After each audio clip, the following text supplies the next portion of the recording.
ध्यान दो भाई, अधिकार का मतलब क्या होता है। अधिकार वो चीजें हैं जो आपको कॉन्स्टिट्यूशन की तरफ से दी गई। राइट्स का मतलब उन अधिकारों से है जो किसी भी मानव को मानव होने के लिए मिलने चाहिए। सबको रोजगार का अधिकार होना चाहिए। क्या भारत सरकार सबके लिए रोजगार अवेलेबल करवा सकती है?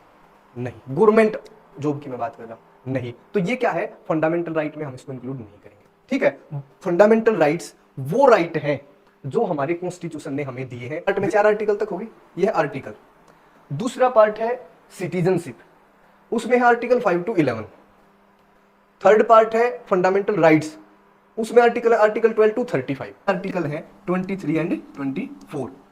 इसके बाद है कल्चरल एंड एजुकेशनल राइट, सांस्कृतिक और शैक्षणिक अधिकार। इसके अंतर्गत it includes 4 article 25 to 28। Government होगी सेंटर में, पार्लियामेंट होगी, ठीक है भाई, स्टेट गवर्नमेंट होगी। हेलो, गुड मॉर्निंग, कैसे हो? सब ठीक हो? आज 11th क्लास का पॉलिटिकल साइंस का सेकंड चैप्टर करेंगे, जिसका नाम है rights in the constitution. Clear है भाई? राइट्स इन द कॉन्स्टिट्यूशन, इसको ले लेते हैं। हमारे संविधान में अधिकार, ध्यान दो भाई, अधिकार का मतलब क्या होता है। अधिकार वो चीजें हैं जो आपको कॉन्स्टिट्यूशन की तरफ से दी गई है। सबसे पहले जब तक हम अपने फंडामेंटल राइट्स की बात करें, जो भी राइट्स हमारे कॉन्स्टिट्यूशन ने उसके सिटीजन्स को दिए हैं उनको हम फंडामेंटल राइट्स बोलते हैं। बेसिकली फंडामेंटल राइट्स पर पहुंचने से पहले हम कुछ और चीज देखेंगे। पहले सबसे पहला जो कॉन्सेप्ट है वो है ह्यूमन राइट्स का या नेचुरल राइट्स का। देखिए, ह्यूमन राइट्स का मतलब उन अधिकारों से है जो किसी भी मानव को मानव होने के लिए मिलने चाहिए। या नेचुरल राइट्स वो राइट्स हैं जो प्रकृति ने हमें दिए हैं। These both are synonym, you can call human rights और नेचुरल राइट्स। अब इसमें एक बात समझिए, जो ह्यूमन राइट्स हैं ये प्रकृति ने हमें दिए हैं, और जो राइट प्रकृति ने दिए हैं उनको कोई इंसान नहीं छीन सकता। ऐसा होना चाहिए। ह्यूमन राइट्स वो राइट हैं जो एक मानव को मानव होने के नाते मिलने चाहिए। इसका क्या मतलब है कि आपका कोई भी धर्म हो, आप किसी भी देश में पैदा हुए, आप गरीब हो, अमीर हो, सोशली बैकवर्ड हो, आप किसी भी कंडीशंस में हो, आपको कुछ अधिकार हमेशा मिलने चाहिए और वो कोई छीन नहीं सकता। उनको बोला जाता है ह्यूमन राइट्स। अगर हम ह्यूमन राइट्स की बात करें तो एक लंबी लिस्ट हमारे सामने है, और सारे के सारे ह्यूमन राइट्स को कोई भी देश अपने नागरिकों को देना इतना आसान नहीं है।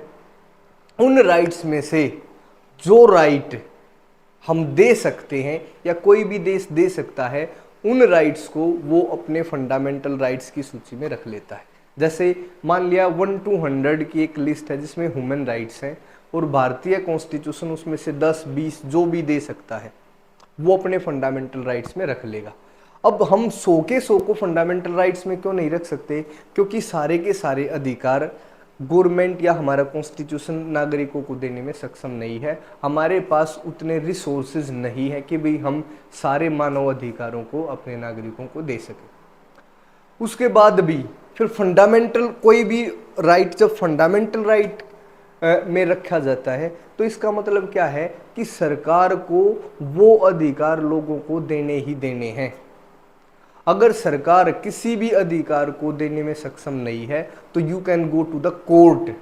अगर किसी भी फंडामेंटल राइट का वायलेशन होता है, जो देखो कोई भी फंडामेंटल राइट जो आपको दिया गया है आपके कॉन्स्टिट्यूशन के द्वारा गारंटीड, अगर उसका वायलेशन होता है गवर्नमेंट के द्वारा या किसी गवर्नमेंट स्थापित एजेंसी के द्वारा, तो you can approach to the court.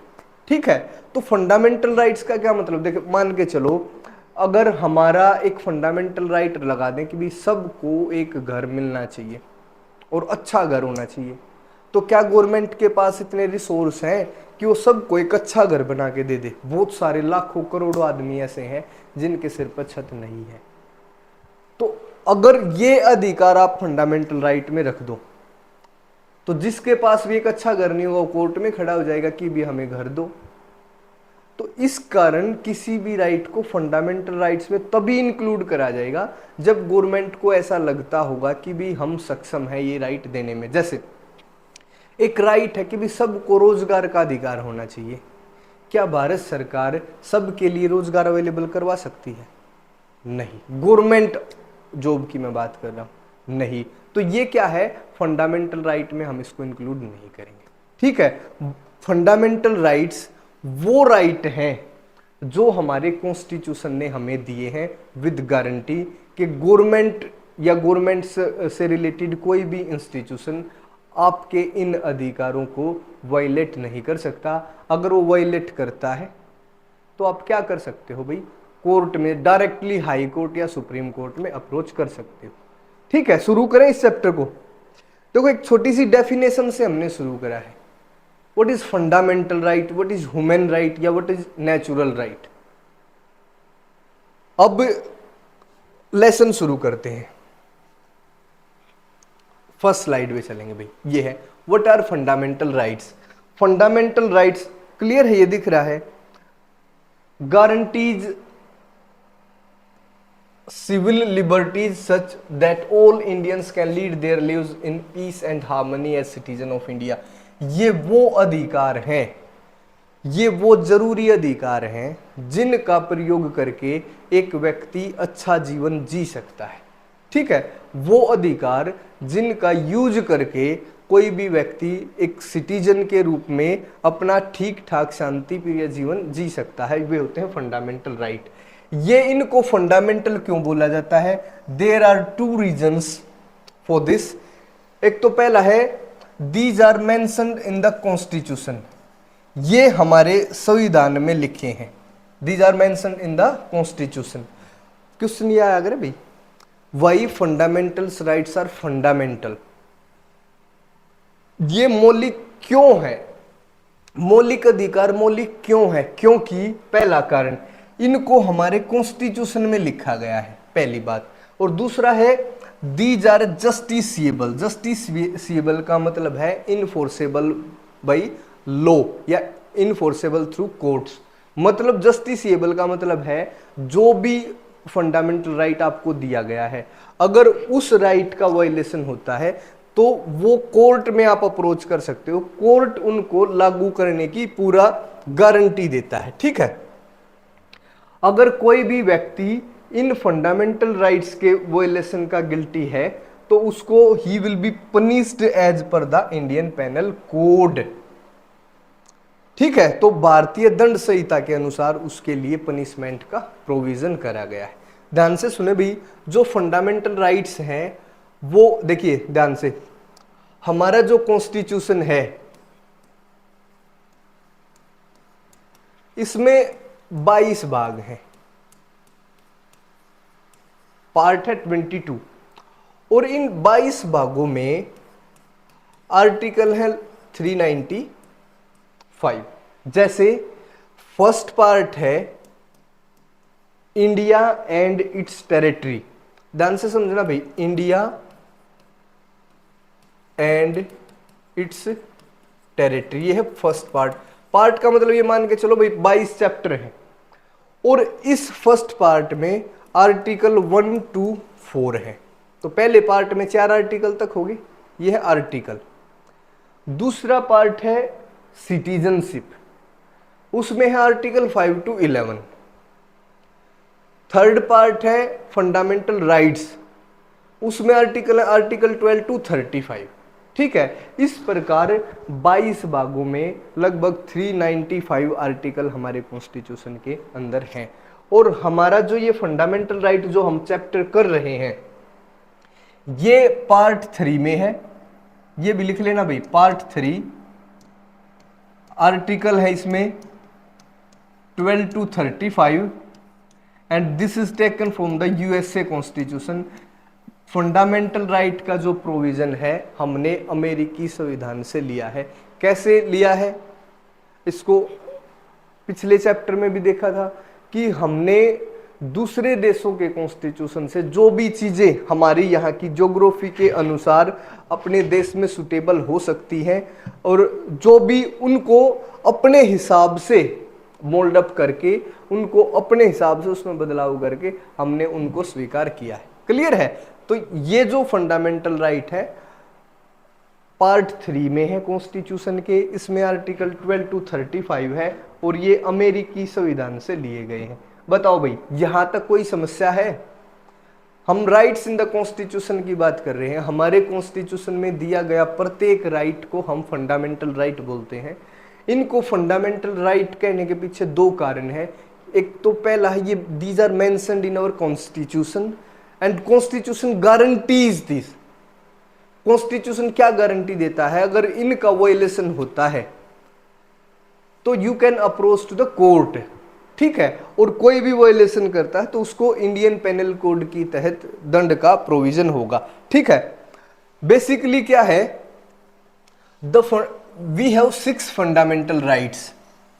In the beginning we have 7 fundamental right.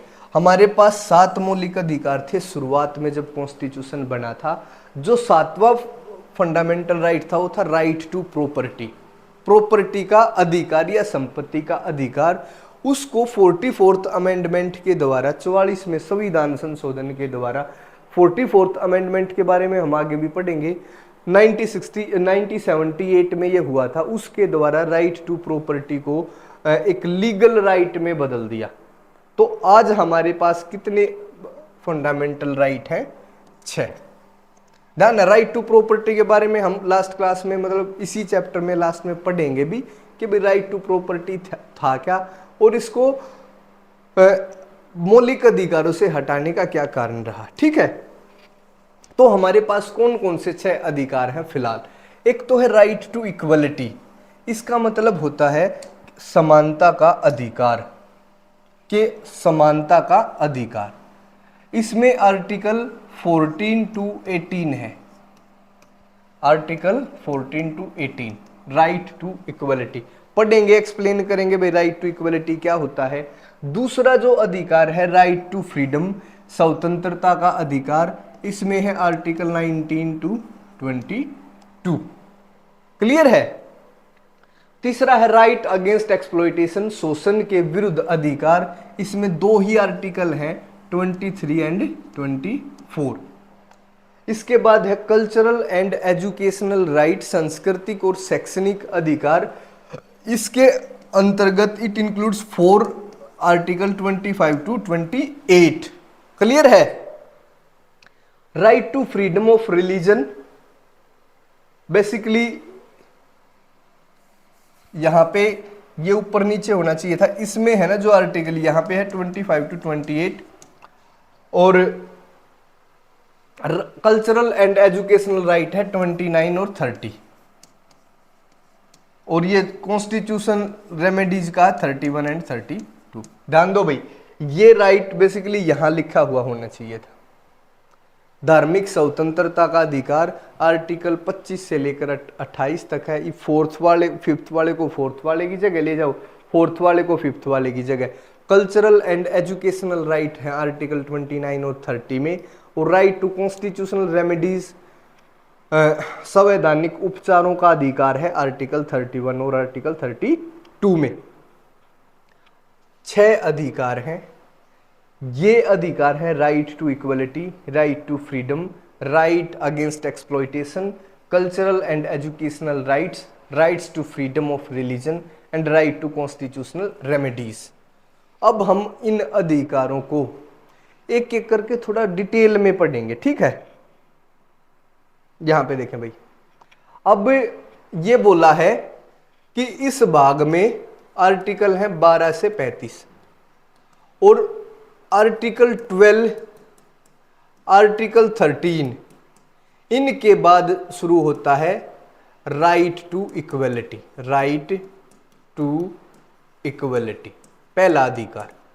और इसके अंतर्गत है आर्टिकल 14 से 18, ठीक है। तो इस आर्टिकल 12 और आर्टिकल 13 में ऐसा क्या है? आर्टिकल 12 और आर्टिकल 13 में क्या है, ये है हमारा आर्टिकल 12। इस आर्टिकल में स्टेट की डेफिनेशन दे रखी है कि what do you mean by state. देखो ध्यान दो कि फंडामेंटल राइट का वायलेशन स्टेट नहीं कर सकती। अब पूछेंगे भी स्टेट क्या है, स्टेट में क्या क्या आता है। कोई ना कोई स्टेट उनका वायलेशन कर सकती है, ना कोई ऐसा कानून बना सकती है जो उन फंडामेंटल राइट्स के अगेंस्ट हो। तो उस स्टेट को देखना भी स्टेट है क्या एक्चुअल।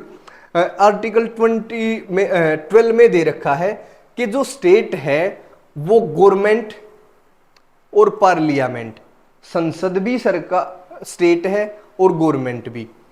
भाई government of India and the government and the legislature of each of the state and all local और other authorities within the territory of India under the control of the government of India. ध्यान दो भाई।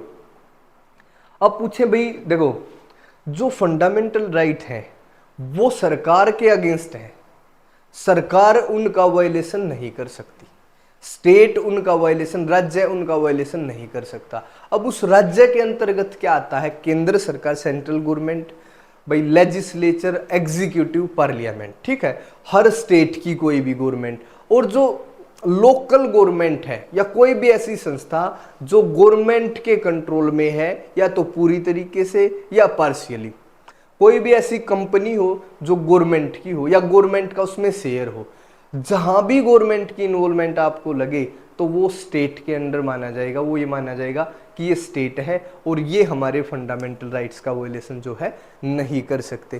Clear है भाई, simple सी बात है, कुछ इसमें दिक्कत, कोई भी दिक्कत नहीं होनी चाहिए भाई। आर्टिकल 12 ये है डेफिनेशन ऑफ स्टेट। स्टेट में क्या क्या है बता दिया भाई, गवर्नमेंट होगी सेंटर में, पार्लियामेंट होगी, ठीक है भाई, स्टेट गवर्नमेंट होगी, लोकल गवर्नमेंट होगी, ठीक है, इसके अलावा कोई गवर्नमेंट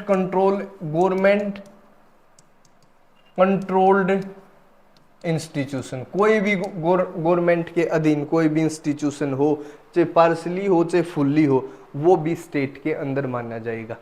आर्टिकल 12 समझ में आ गया भाई, क्लियर है। अभी थोड़ा थोड़ा ना, थोड़ी सी इसकी हम बैकग्राउंड बनाने की कोशिश कर रहे हैं। थोड़ी देर में ना आपको हर चीज पता चलेगी भाई, ये फंडामेंटल राइट होते क्या है, इसके बारे में क्लियर इमेज आपको देखने को मिलेगी, ठीक है। अब है आर्टिकल 13।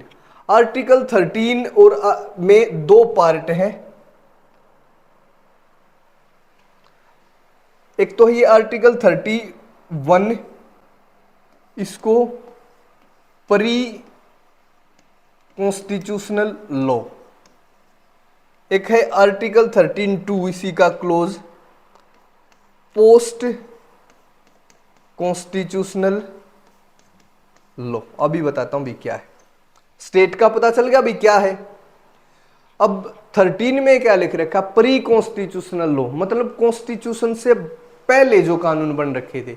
अब हमारा कॉन्स्टिट्यूशन बना है आजादी के आसपास, तो आजाद होने से पहले भी तो यहाँ पे कुछ कानून थे। तो कॉन्स्टिट्यूशन में क्या लिखा गया, कोई भी प्री कॉन्स्टिट्यूशनल लॉ, कोई भी ऐसा कानून जो संविधान के लिखने से पहले बनाया गया था, वो उस सीमा तक जीरो होगा, शून्य होगा, जिस सीमा तक वो फंडामेंटल राइट का वायलेशन करता है।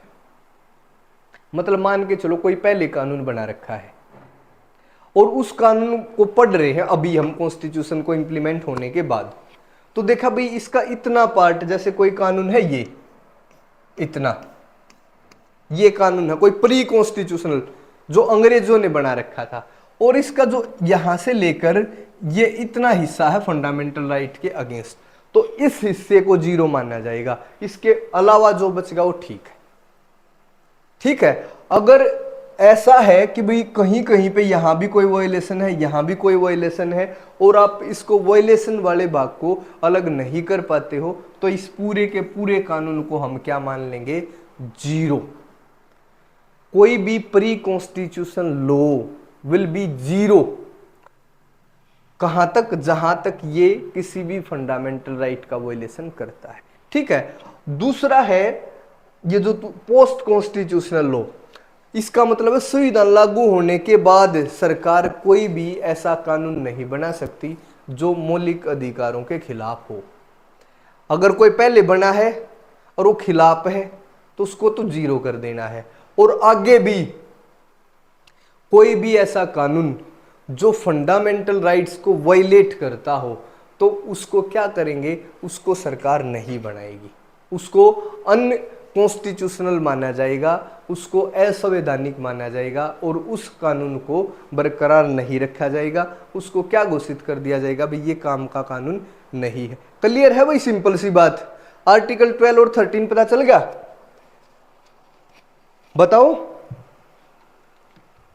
सिंपल है ये सारा का सारा।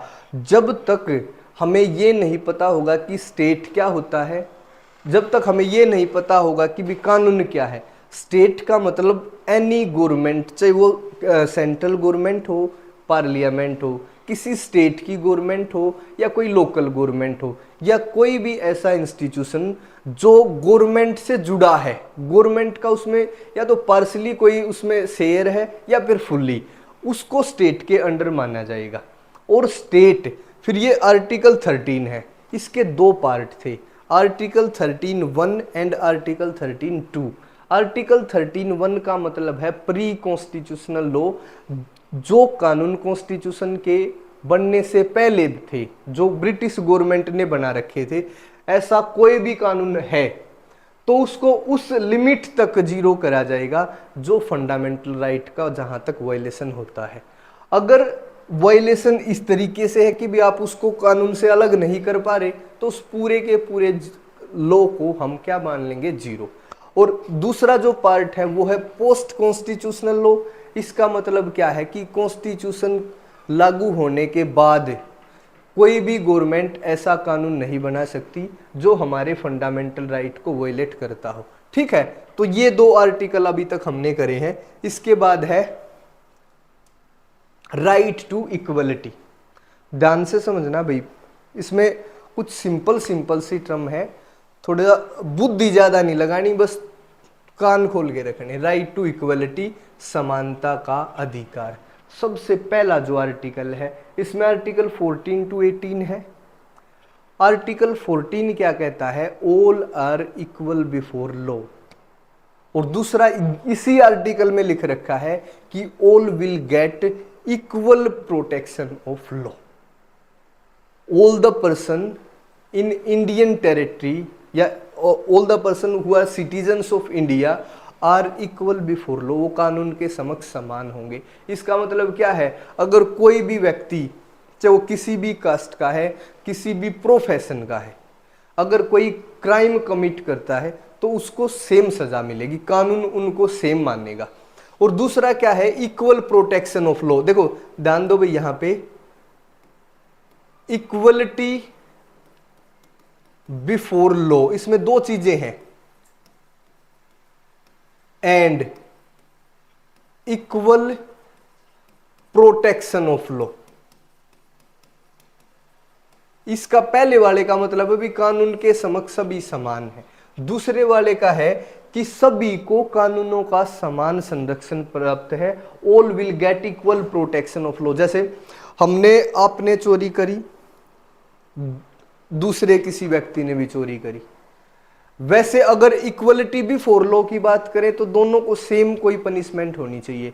और अगर इक्वल प्रोटेक्शन ऑफ लॉ की बात करी जाए तो कंडीशंस, एक ने तो जानबूझ के चोरी करी है, एक ने किसी मजबूरी बस, मान के चलो भाई उसको कुछ खाना था, भूखा था, किसी भी और कारण से जो मजबूरी थी उसने कोई ऐसा क्राइम कमिट करा, तो उसकी कंडीशंस को ध्यान में रख के उसको पनिश करने की कोशिश होगी। ये होता है इक्वल प्रोटेक्शन ऑफ लॉ। सिर्फ एक क्राइम कर देना, उसके पीछे की जो इंटेंशन होती है, जो उसके पीछे के जो कारण रहे हैं, उनके आधार पे अगर सजा मिलती है वो होता है इक्वल प्रोटेक्शन ऑफ लॉ।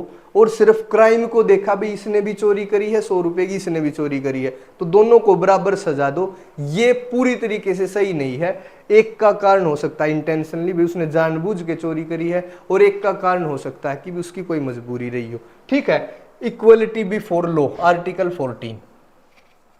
दूसरा है आर्टिकल 15 प्रोहिबिशन ऑफ डिस्क्रिमिनेशन।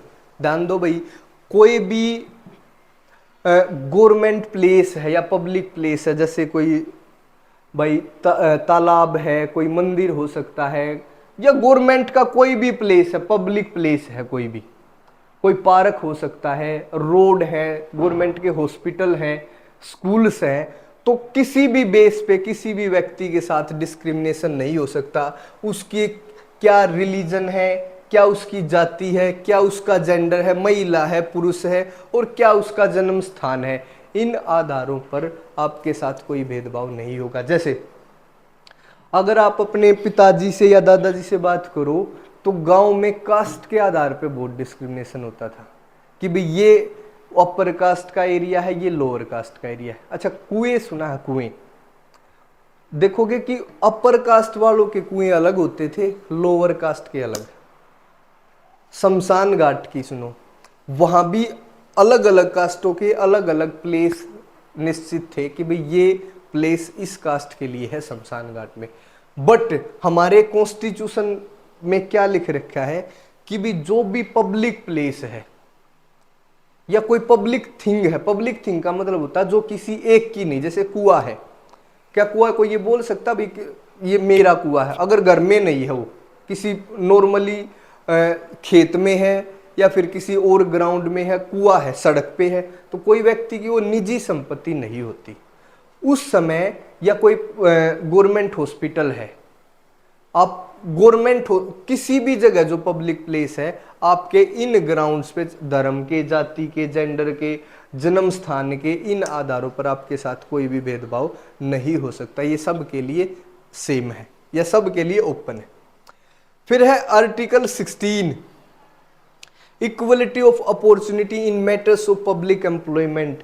जब भी सरकारी सेवाओं की बात होगी, सरकारी नौकरियों की बात होगी, तो आपके साथ भेदभाव नहीं होगा कि भाई कोई भी ऐसी नौकरी नहीं निकाली जा सकती गवर्नमेंट की तरफ से कि ये नौकरी सिर्फ इस कास्ट के लिए बनी है, कि भाई इस जॉब के लिए सिर्फ ये रिलीजन ही अप्लाई कर सकता है। आपका कोई भी धर्म, जाति, जन्म स्थान है, आप किसी कोई भी जेंडर है, आपको पब्लिक अपॉर्चुनिटी या जो जॉब की जो अपॉर्चुनिटी है, एम्प्लॉयमेंट की जो अपॉर्चुनिटी है, उसमें आपके साथ भेदभाव नहीं होगा। ध्यान से सुने भाई, अब आर्टिकल 16 में है ना, एक आर्टिकल है 16(4) जिसमें रिजर्वेशन की बात करी गई है।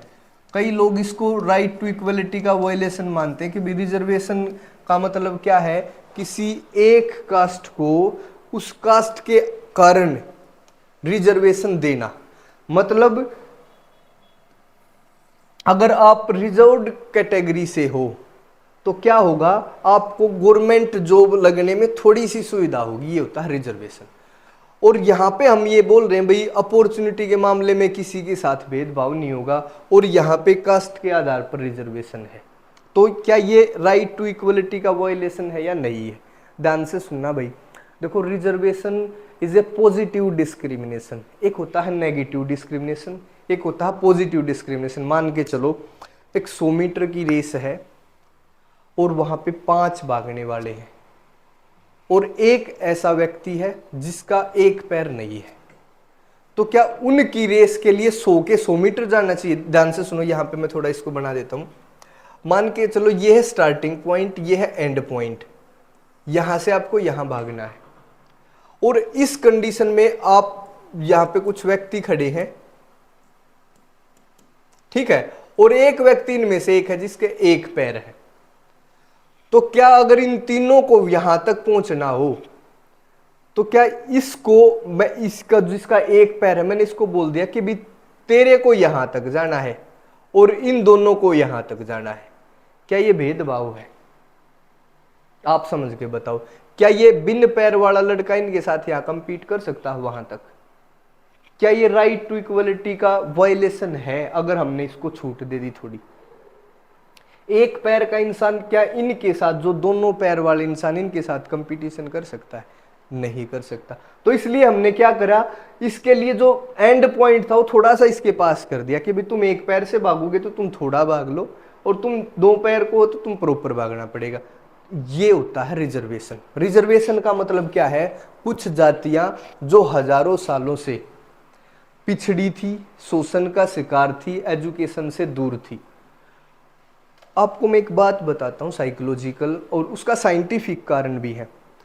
अगर आप अनपढ़ हो और आपकी नेक्स्ट जनरेशन भी अनपढ़ है और उसके बाद की नेक्स्ट जनरेशन भी किसी कारण से अनपढ़ है, तो जो फोर्थ या फिफ्थ जनरेशन होगी उसमें जो एजुकेशन के लिए जीन्स डेवलप होने चाहिए ना दिमाग में, वो प्रॉपर डेवलप नहीं होंगे।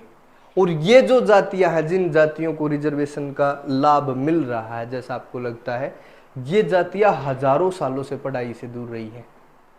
ये इसी हिसाब से मान लो कि भाई इनके पास वो जीन है ही नहीं, ये तो एक पैर की रेस के हिसाब से मानो। ये इक्वलिटी के अगेंस्ट नहीं है, बल्कि इक्वलिटी के लिए है। एक और चीज मैं ऐसा ही डायग्राम बना देता हूं, जैसे मान के चलो यहां एक व्यक्ति खड़ा है, ये ठीक है, ये व्यक्ति है, और एक है यहां पे ये। अब मैं बोल देता हूं भाई इसको हाथ लगाना है यहां पे उछल के, तो किसके लिए आसान होगा, इसके लिए या इसके लिए?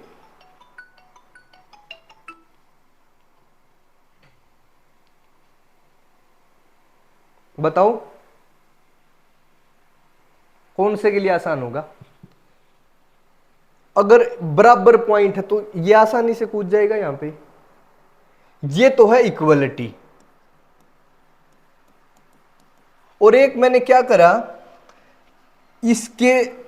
इसको हटा के यहां से, और मैंने क्या करा भाई, एक यहां पे बॉक्स रख दिया ये वाला, और इस व्यक्ति को इस पे खड़ा कर दिया। अब ये दोनों बराबर आ गए भाई यहां पे। अब बोला भाई अब ऊपर जाओ, अब देखो कौन सा हाथ पहले लगाएगा। अब ये है जस्टिस।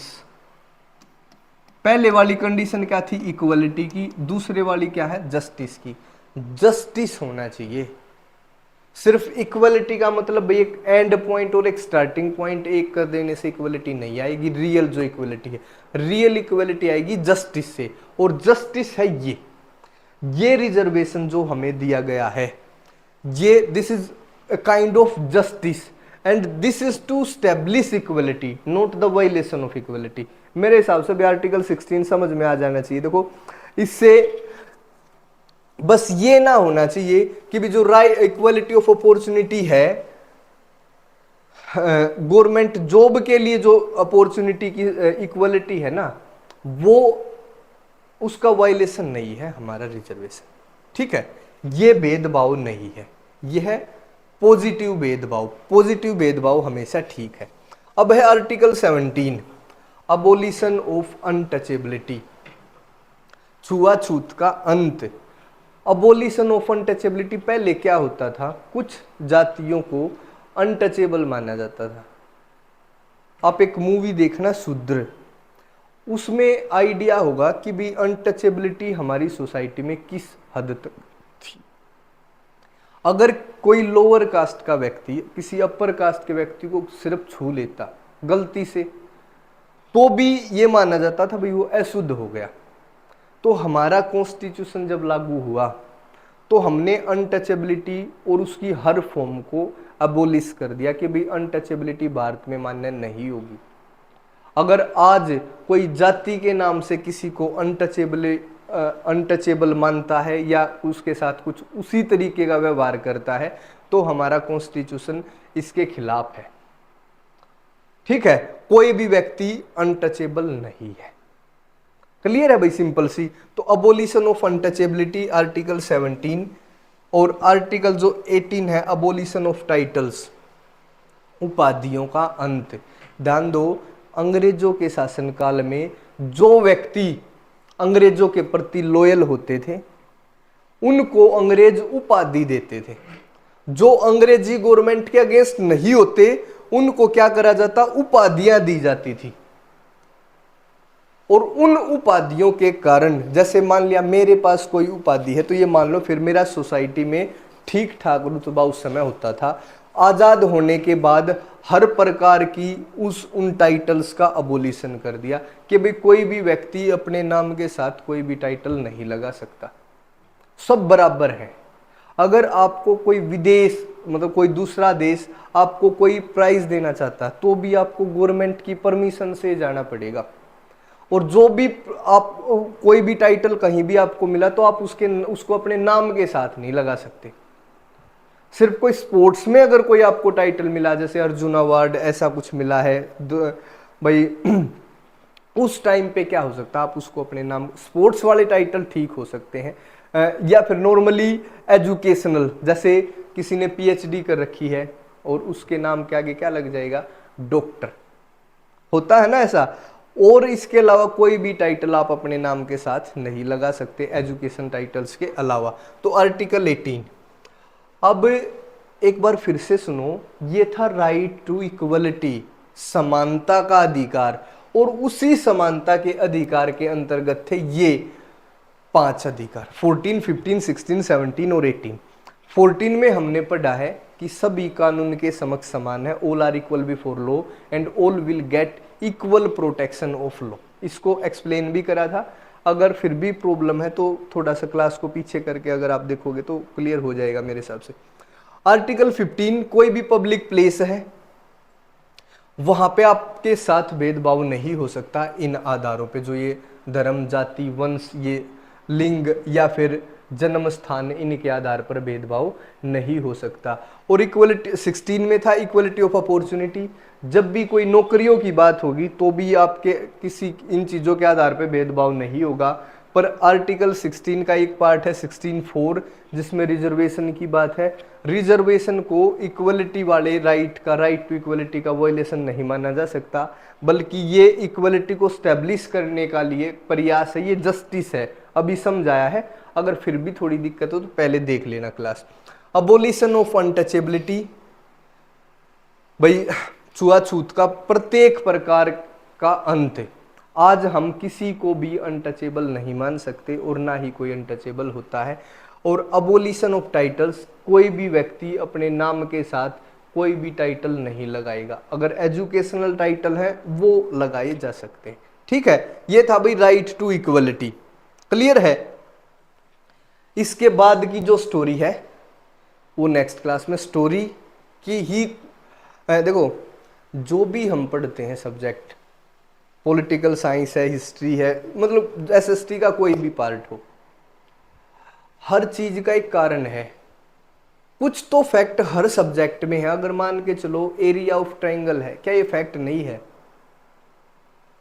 भाई साइंस का भी कोई सब्जेक्ट हो तो उसमें भी फार्मूलाज हैं, उसमें भी कुछ फैक्ट हैं। ऐसे ही ये सब्जेक्ट है, बहुत कम फैक्ट है, कॉन्सेप्ट ज़्यादा है, हर चीज़ का एक कारण है। अच्छे से पढ़ोगे तो हर चीज़ क्लियर होगी। ठीक है, तो नेक्स्ट क्लास तक के लिए थैंक यू, बाय बाय, नमस्कार।